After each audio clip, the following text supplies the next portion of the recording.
Good morning, everybody. Good morning, good morning, good morning, good morning, good morning. And it's a beautiful morning. Um, I just wanted to get on this video really quick just to talk about abusive relationships or people who aren't all in or people who aren't in the correct mental spaces, I should say, or I will say. Um, so in my last videos, I spoke about narcissistic abuse and I spoke about what that does or how it can affect you as a person, a little bit about the cognitive dissonance and what it can do. However, what I'd like to talk about is really breaking free from those relationships and why it's so important to break free from those relationships. Even though I would miss my ex, I would miss the person who I was in the relationship with, even though I had gone through the devaluing phase and it had gone from, again, it starts with the love bombing, it goes into the gaslighting phase, emotional manipulation, more gaslighting, followed by or coupled with devaluing. Once the devaluing stage happens, and if you're like me, where you put your foot down and you said, okay, I can't keep dealing with this type of behavior, and you ask the person to leave, what's funny is, again, I touched base on this in my last video. When you ask the person to leave, or if you ask the person to leave, if you're a gracious person, like if you're a Christian, if you're a godly person, and you have hope in people, you expect them to correct their behaviors, right? You expect them to have a conscience and acknowledge the things that they're doing. However, again, I touched base again in the other video about how when a narcissist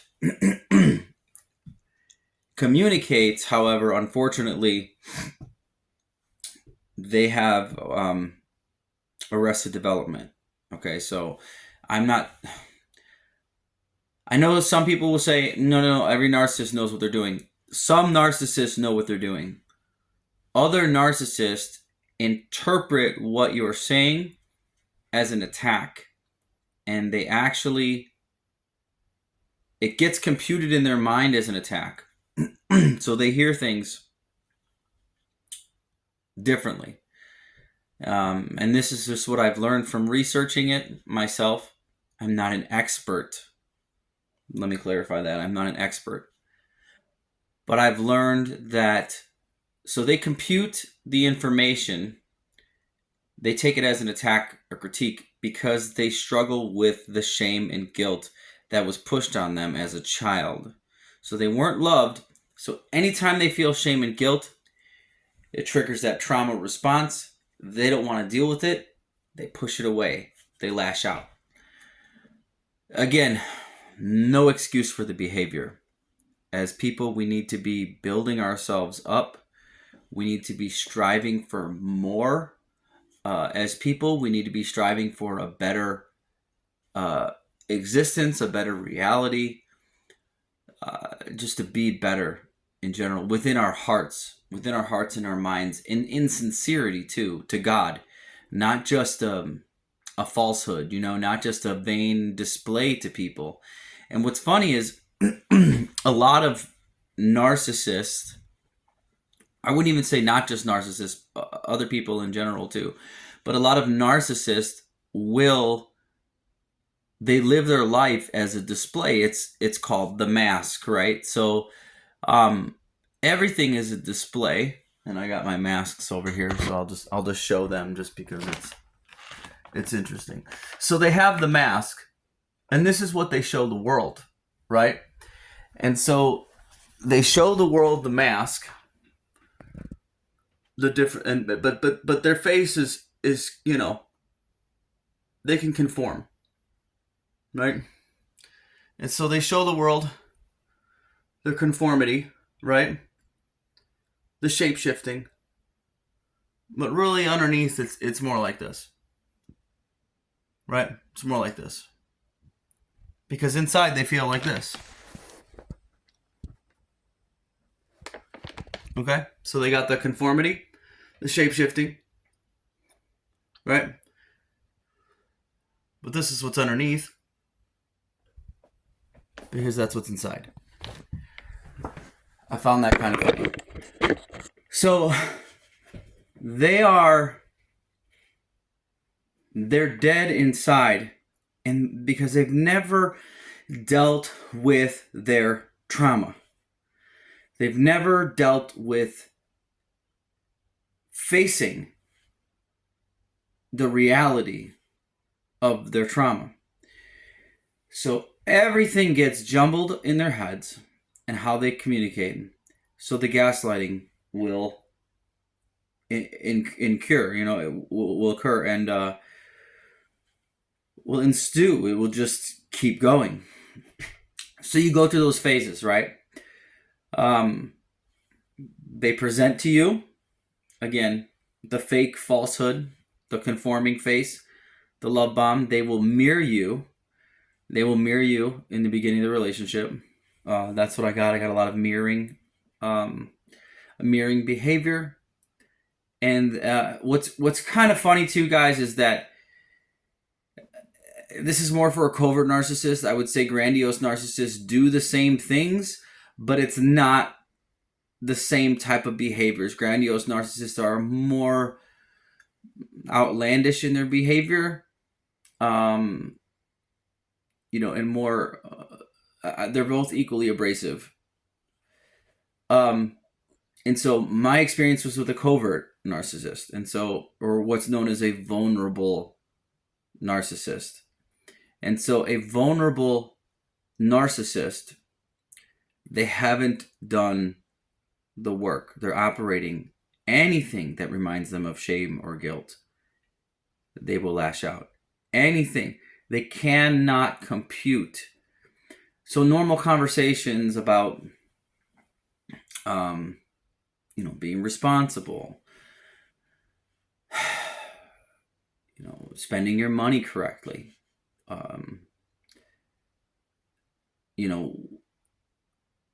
talking emotions out is foreign to them. So you go through the stages again. Love bombing, conformity face. They show you again. They're confirming you. They're mirroring you. Love bombing, right?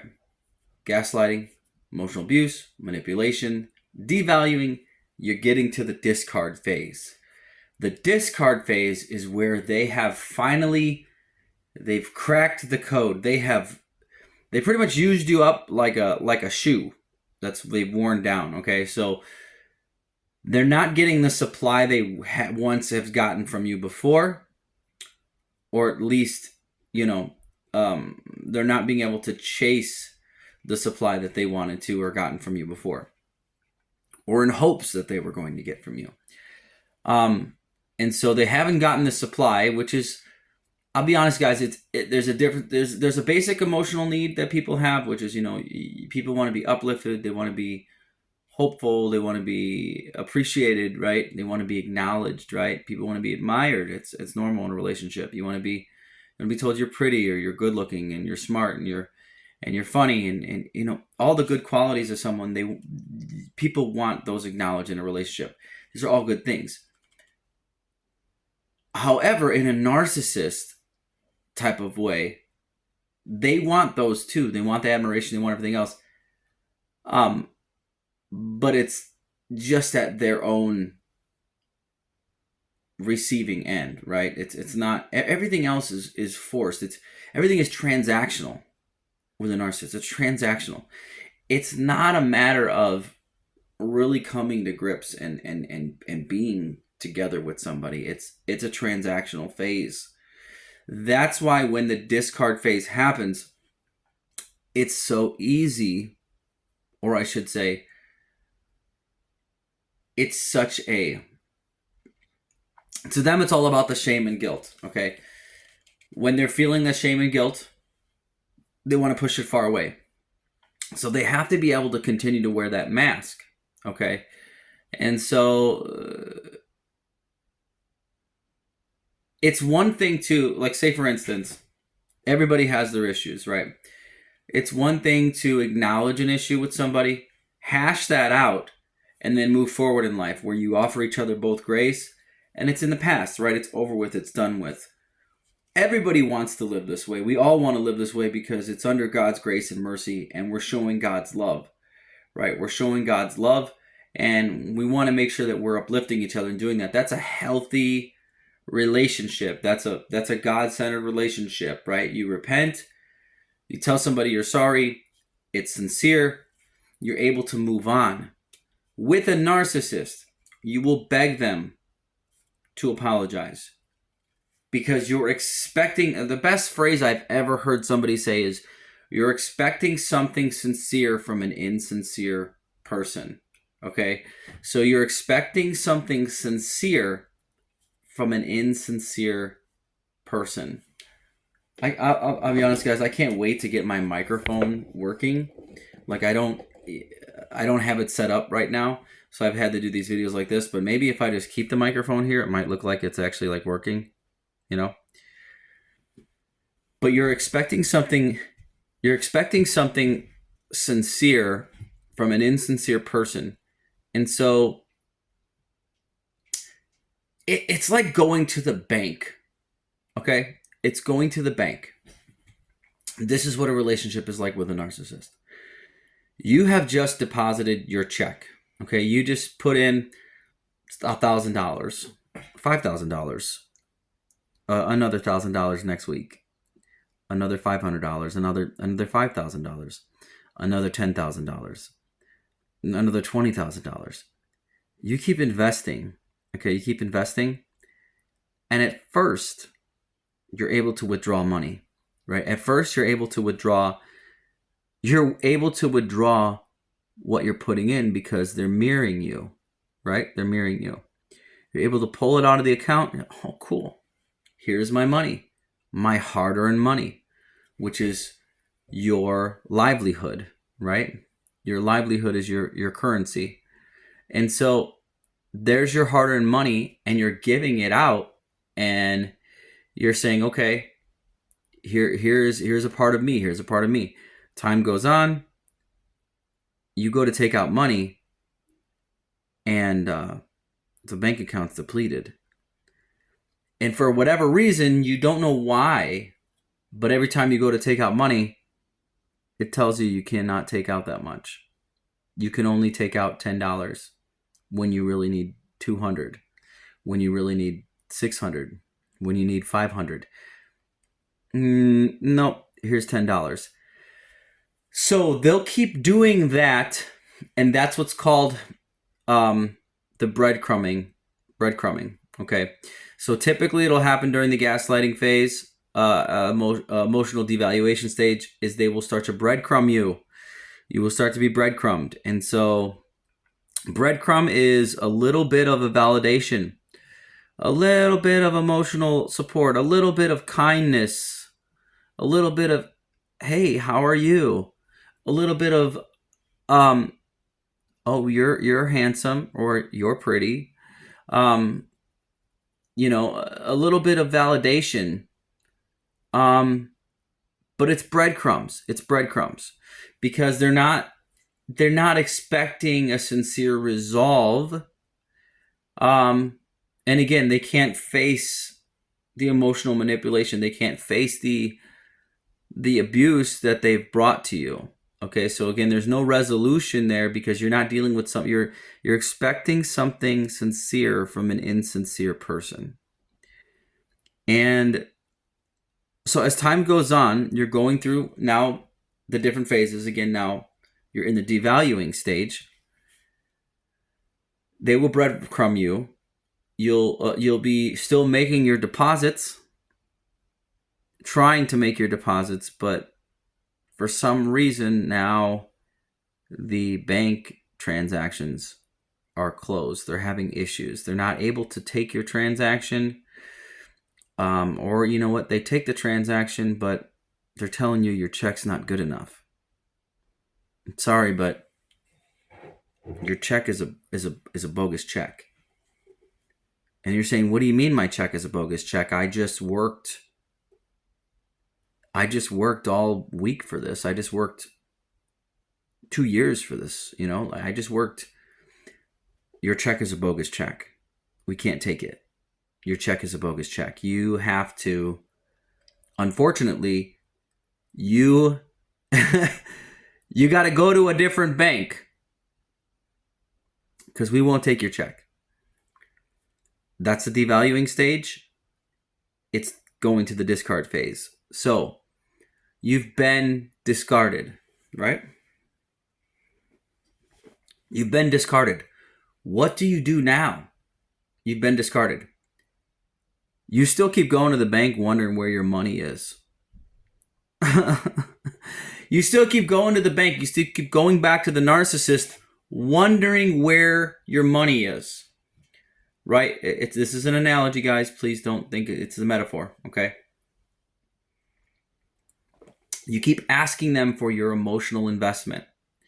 You keep asking them, well, where's my money? And they will gaslight and emotionally manipulate and emotionally abuse again. Because guess what? You were to blame. You were to blame.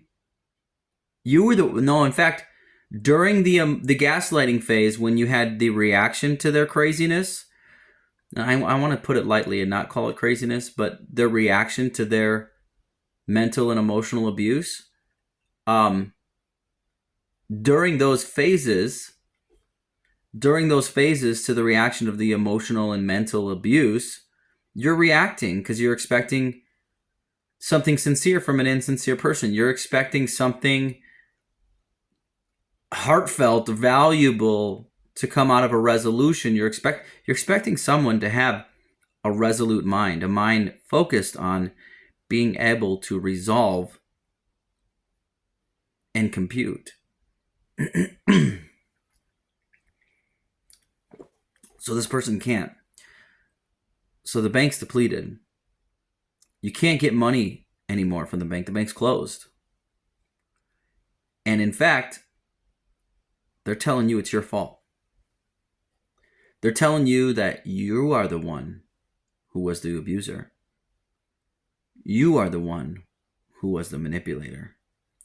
This is, again, guys, another form of abuse. They'll tell you, and this is typically after the devaluation of the discard phase, after they've gone, after they've left, they'll tell you, well, I never abused you. I never did anything to you. No, I never abused you. You're just playing the victim. Again, this is a deflection of the truth, a warping of reality and the truth. They want to do this because they can't handle the shame. They can't handle the guilt of their behaviors. So they will deflect.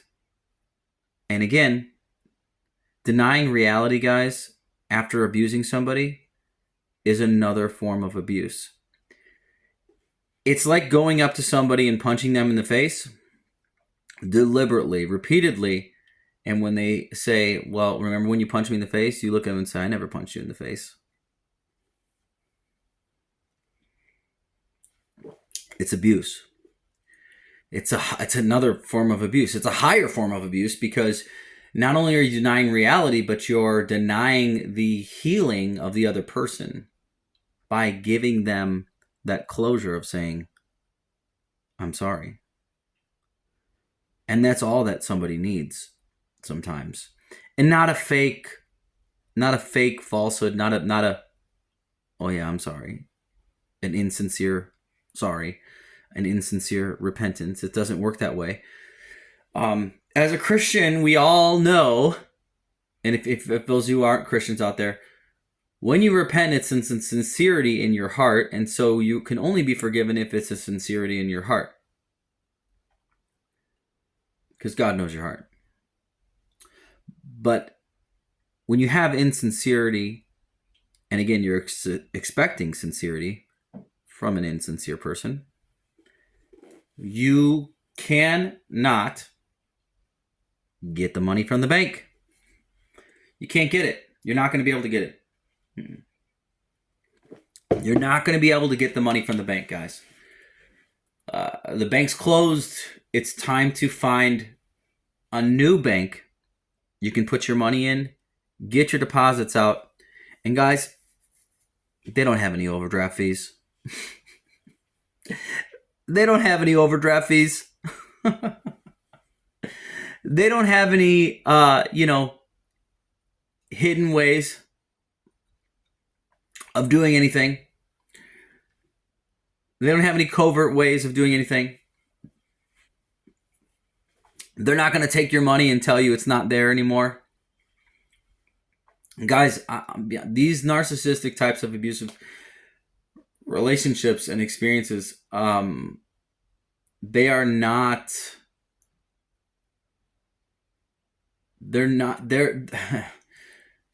obviously they're not healthy, but they are some of the highest forms of witchcraft and abuse that I've ever had to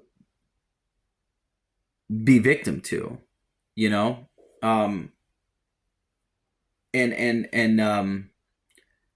it's unfortunate because somebody can be on the outside so beautiful, gorgeous, right? Sexy, stunning, right? And that's another thing I'll touch base on again, but narcissists will use sex to control their victim. They will use sex to control the relationship. And so as men are sexual beings. We're very visual. But a covert narcissist will use sex to control the relationship. They will. And so when you guys are in this type of horrible bond, you're going to want to keep going back to the bank, right? That's the breadcrumbing. They're giving you those little bits. I'll say this much. If you start to see red flags, you need to get out of the relationship. You need to run. If there hasn't been a resolve, if you're anything like I was, or if you're anything like probably a normal person is, you'll want to try to make it work, right? You'll want to try to, again, resolve conflicts because you are a compassionate person. You'll want to try to resolve minor disagreements. And I was talking to God about this the other day, okay?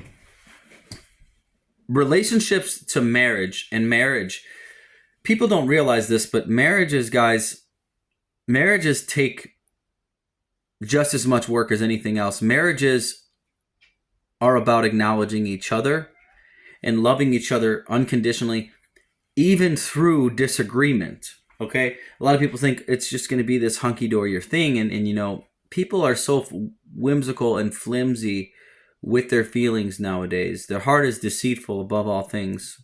That's what the Bible says.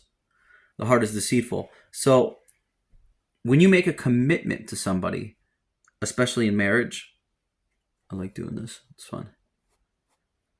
When you make a commitment to somebody, especially in marriage, you have to follow that vow. You have to follow that bond, regardless of the disagreement. And hopefully you've married somebody who has their heart and mind is actually uplifting you and it's set on a resolve. But God forbid you ever would marry a narcissist. If you did marry a narcissist, my heart goes out to you. My prayers are with you. Please try to love yourself. Do yourself a favor and distance yourself. I've heard a lot about this. The best thing you can do with a narcissist is cut all ties. Before I didn't believe it. Okay? Before I didn't believe it. I was so, because I have hope for people, you know? I have hope for people. And before I didn't believe it. But I'm learning more and more that you're expecting something sincere from an insincere person.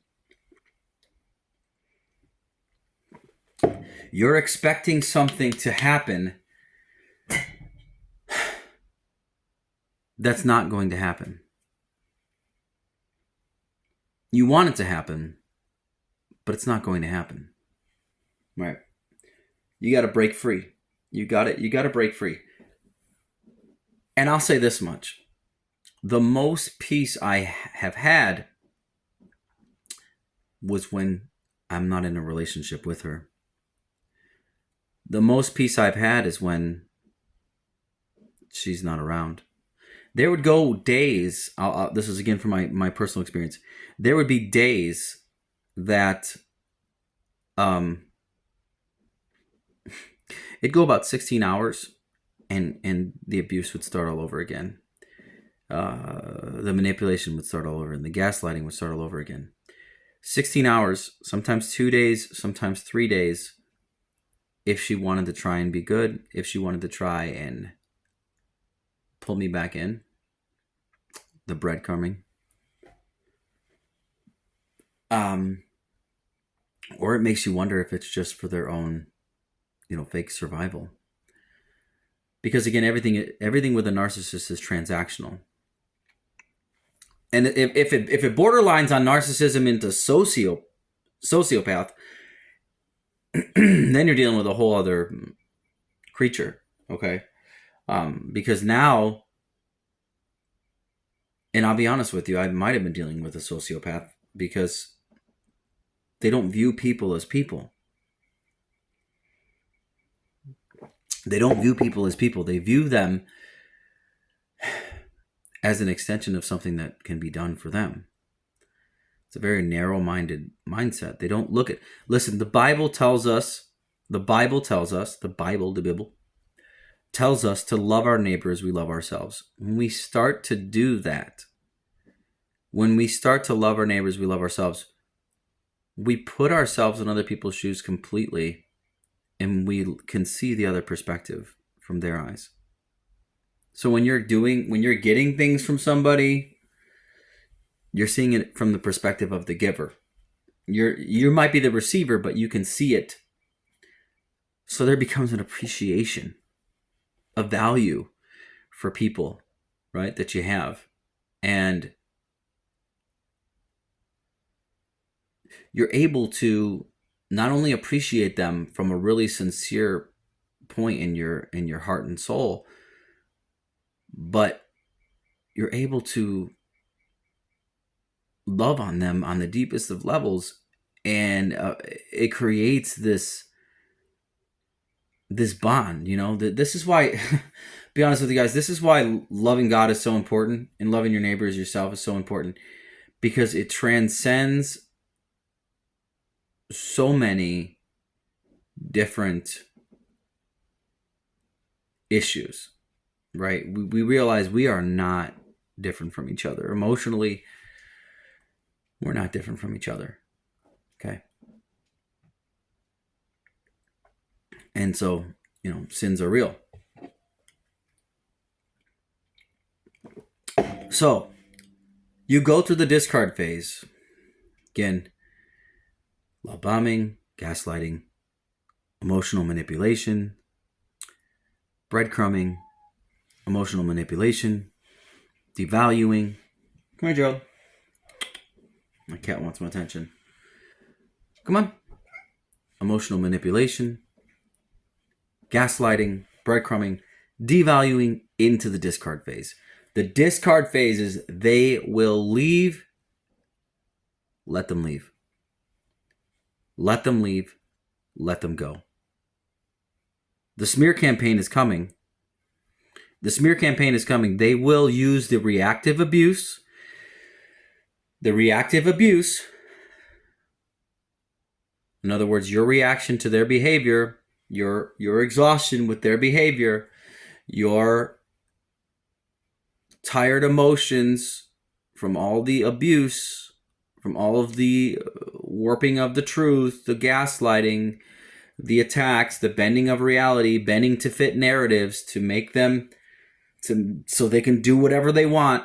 They can feel however they want. It doesn't matter. You cannot oppose any sort of opinion. You cannot oppose any sort of thing. They will devalue you.